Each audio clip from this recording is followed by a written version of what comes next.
So in today's video, I will be showing you how I was able to control the sun and bring out beautiful colors in the sky with the help of this tiny speedlight off camera, and show you how I transformed this scene into this.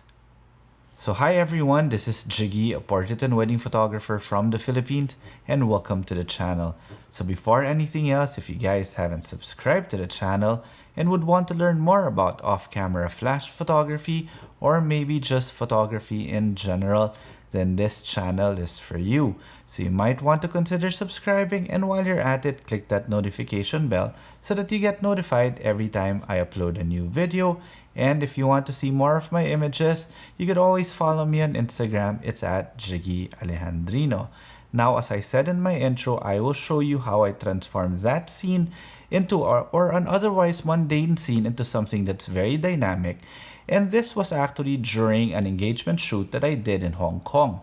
The concept of the shoot was basically for us to just walk around and start shooting whenever we see something that's nice. And this is one of the layouts that we actually were fortunate enough to be able to get. So this is the area that I chose primarily because there was a potential of a very nice sunset in this area.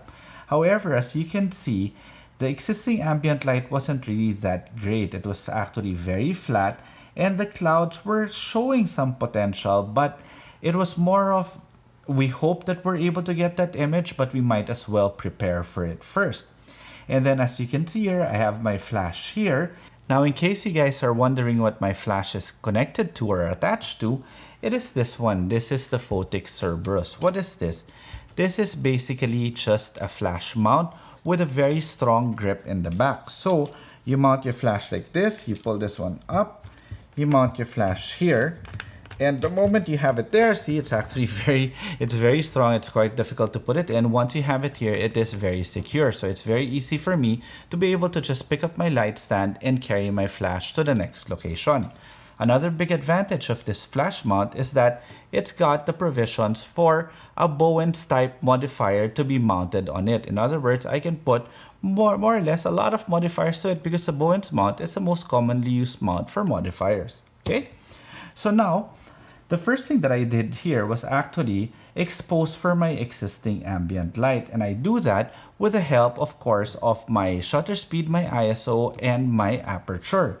And this was the setting that I did. I underexposed the scene by about 1 1/3 stop. I put my aperture at 6.3, my shutter speed at 1/160, and my ISO at 100. To be honest, I don't know why this is 1/160. You know, sometimes in the spur of the moment, I don't even get to check that anymore, but I would have wanted it at 1/250 so that I could bring down my aperture a bit more so that I can get the most power out of my flash. But at the same time, 1/160 was actually okay.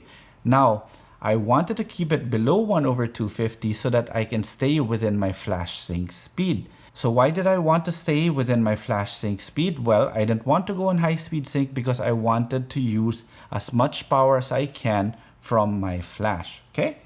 So now that I had my existing ambient light dialed in, I now had to focus on proper composition and proper posing. Now, with this next BTS photo, you can see I am really low to the ground or very near the water, just so that I can get a nice reflection of the couple here in the water, because I knew the moment I popped my flash on them, they will actually stand out in this particular area. But then when I looked up, I actually saw these dolphins, and I was like, maybe I should actually include that in the composition and use it as leading lines. So what I did now was I actually moved back somewhere here, and the person who was shooting the BTS photos let go of the camera and started being my lightsman again, so that it's very easy for me to position my light. Now here is actually the final output of that particular scene.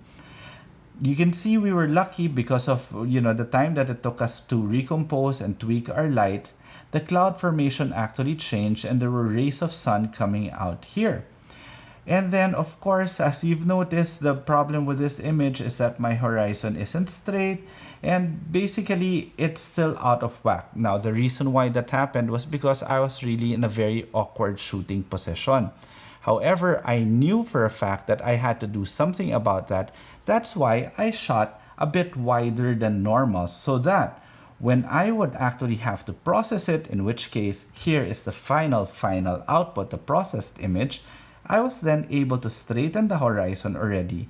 And by doing that, I ended up cutting a bit of the image, which for me was acceptable.